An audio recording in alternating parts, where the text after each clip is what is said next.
Hi, Internet. Welcome to the Troyan YouTube channel here with another rocker reaction of sorts. I thought this would be something fun and different to do. So for those who know me, most people know me as like, oh, Greg, he's like the rock dude. He likes rock music, rock and roll, rock, rock, rock. And that is true, but as you are well aware, also being a human, that human beings are nuanced, complex creatures with a lot of different aspects to their personality, and so it can be hard to like pigeonhole someone into a single one dimension, or rather, the general public will pigeonhole other people, but when they look at themselves, they realize the complexity that is being human. So, long story short, yes, I am a hard rock, classic rock guy, and also my favorite movie is Frozen, and my second favorite movie is Frozen 2. So what we are going to do today is react to the trailers for Frozen and Frozen 2, because they are quite different, and I thought it would be fun to do. And I would say that Frozen 1's trailer was not really accurate to what the movie was at all. Frozen 2's trailer was a bit more accurate to what the film was, and I love the stark contrast in tone between the two. So yeah, I thought this would be something fun, something different. So let's start with the trailer for Frozen, which is what I saw this before the movie, and it sold me on the movie and was also nothing like the film.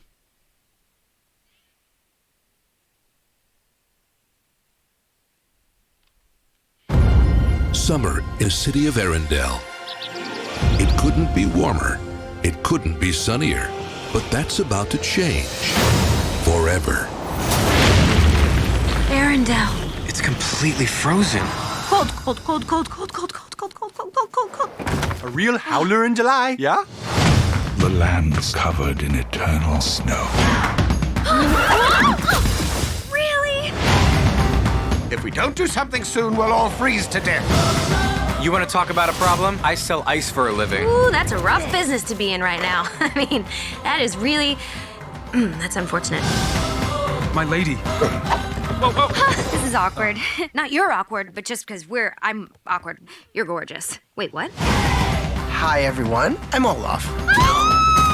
Hi. You're creepy. Whoa! I don't want it. Whoa. No. All right, we got off to a bad start.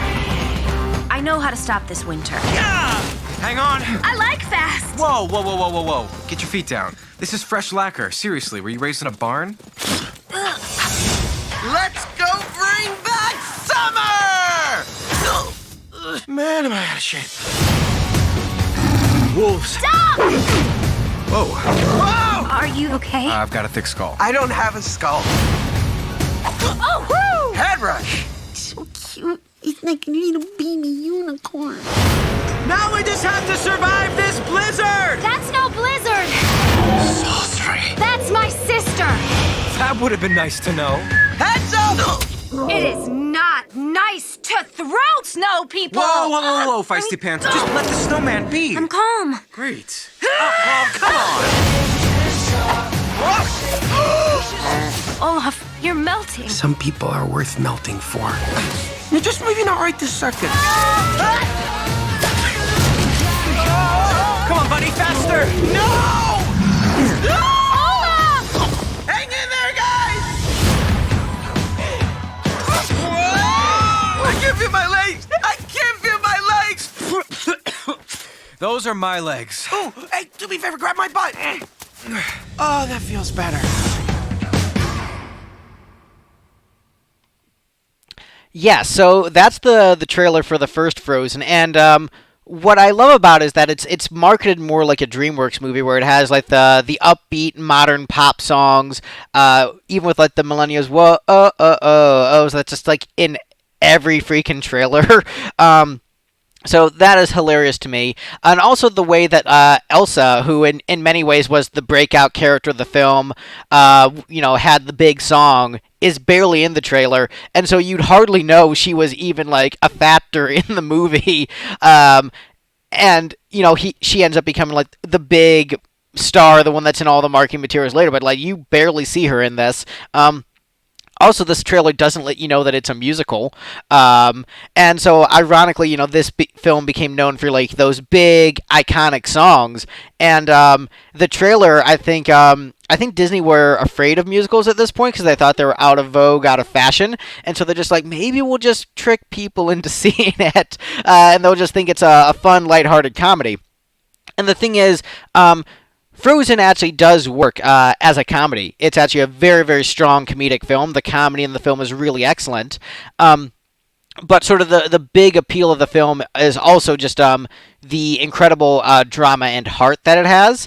So, like, it has like the fast-paced, quick wit of like a Seth Rogen movie, but like the heart of a Rocky movie, contained within a single film, with also like a killer selection of musical songs. So to this trailer, really leans heavy into like the quick-witted modern comedy side of the story, and like doesn't address like the heart and core of the film, which is actually what the film really became popular for, was like its heart and core and message of familial love.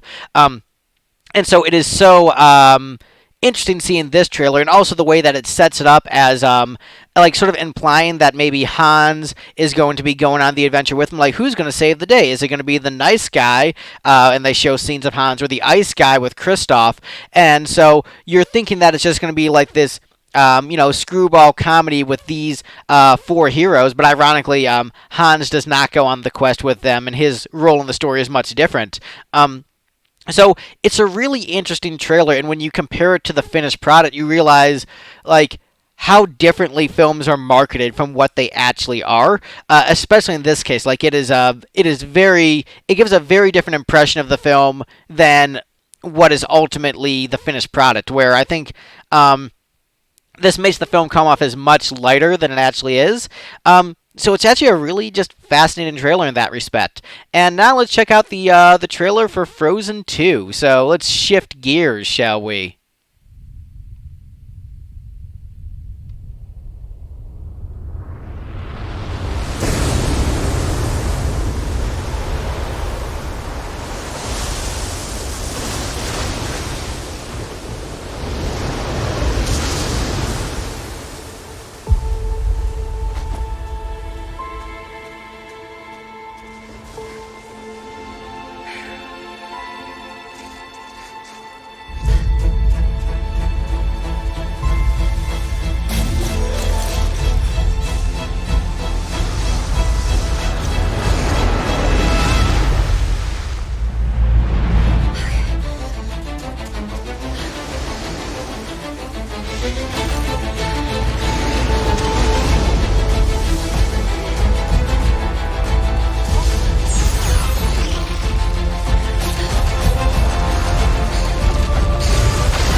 Yeah, so the the freaking side by sides of those trailers is endlessly tickles me.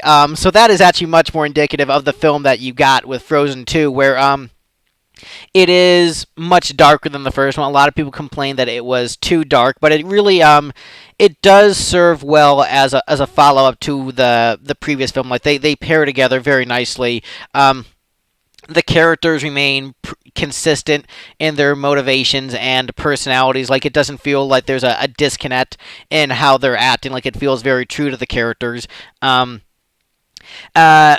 yeah, it's comparing those two trailers side by side, ending with a freaking, one of the main characters slicing a sword at the camera. Very, very different. One of the things I will say in terms of, the perception versus the reality of the film, when I saw this trailer for the first time, the way I interpreted the opening sequence with Elsa, on the shores trying to get across the Dark Sea, I viewed it as her somehow getting separated from the group, not by her own choice, and then trying to get back to people, because I sort of viewed her arc as, like, learning to open up to people and accepting people. And I thought that the thing that would be the greatest struggle for Elsa as a character in the sequel would be to be isolated not by choice, and then her attempts to reach back out and get back to her friends and family is what I thought would be her struggle in that sequence. And then she ended up intentionally choosing to isolate in order to protect the people around her, which I felt in some ways was a character regression, but in real life, actually, people go back and forth as they grow through life, and so it actually made very much sense within her character, but I would have thought it would have been more interesting story-wise had it gone that direction. But, everyone has their own different interpretation of visuals when they first see them, and the trick with watching trailers is that you have to acknowledge that, like, your expectations versus the reality of the film are going to be very different. And so, like, while that's more indicative of what the finished product ended up being, it wasn't maybe it wasn't as dark as the trailer was on. It still had a lot of the comedy. It still had lots of moments of light to it. But it was much more accurate to the tone than maybe the first trailer was. But really, those are sort of the two sides of the coin. Like, Frozen 1 is the much lighter, comedic, optimistic film. Frozen 2 is maybe more the somber, reflective film with much more action. But both are great in their own way, and I'm glad I got to share the trailers side by side with you as I just thought they're just fun to compare and contrast. Let me know what you thought of the trailers below in the comments, because I'm sure all of you classic rock people are totally interested in my opinions on Disney trailers. But yeah, thank you guys so much for watching. Be sure to do the liking, the commenting, the subscribing, all those things, and have a good one. Bye, everyone.